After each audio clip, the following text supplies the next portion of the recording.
In a tense announcement that sent shivers down many spines, President Donald Trump warned that if Vladimir Putin does not back a 30-day pause in fighting with Ukraine, Russia will face consequences described as devastating.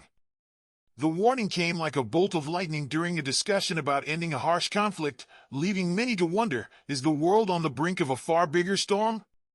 In a room charged with urgency, Trump revealed that his team is working hard to close the chapter on a conflict so brutal it might spark a global war. He painted a picture of a looming disaster if peace isn't reached soon, a thought that hung over the discussion like a dark, heavy cloud. Can this risky plan really steer us away from a future filled with chaos?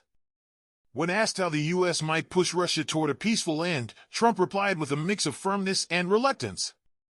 "There are moves we can make financially that would hurt Russia a lot," he said, his words both a promise and a threat.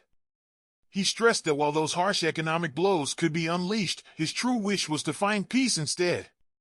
That promise of a financial counterstrike lingered in the air, as if waiting to explode at any moment. Shortly after, Secretary of State Marco Rubio and National Security Advisor Mike Waltz announced that Ukraine had agreed to a 30-day stop in the fighting, on the condition that Russia agrees too. This news followed Trump's earlier online post warning Russia with a strong trade threat, marking a shift from his previous tone of praising Putin's smarts. The sudden change felt as unexpected as a summer downpour, leaving everyone to ask, will Russia finally budge?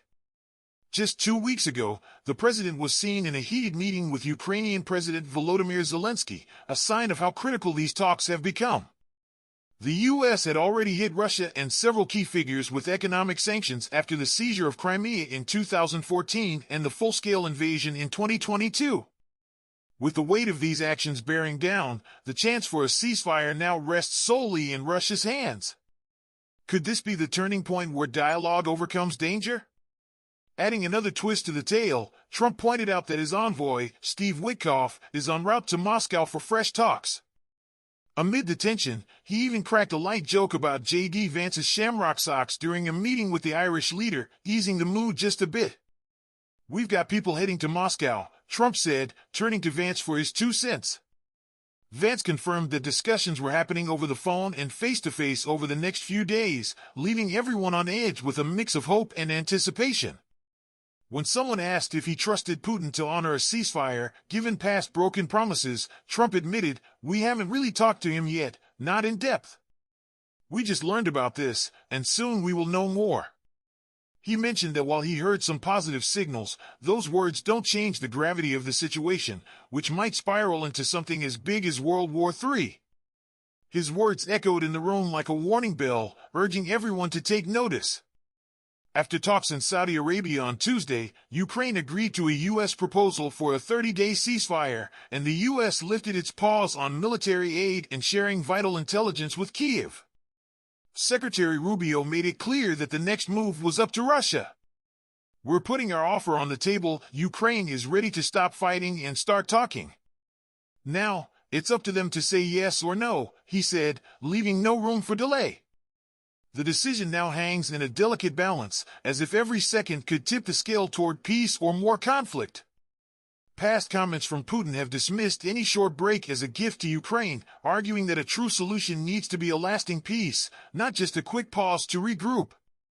By rejecting this offer now, Russia risks pushing the U.S. further away, especially when Trump has been working to mend ties between the two nations.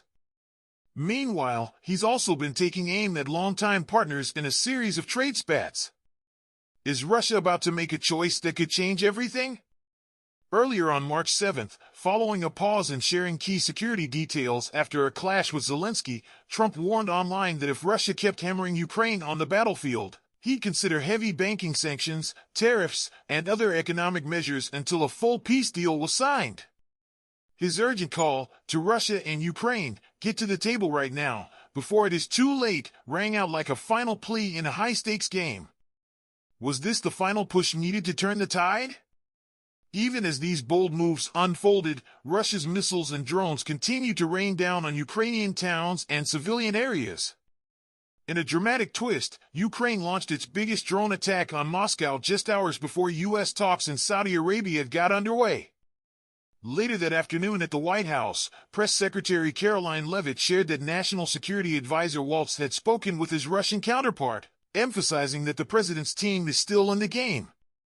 Mr. Witkoff is heading to Moscow later this week, and we urge the Russians to sign on to our plan.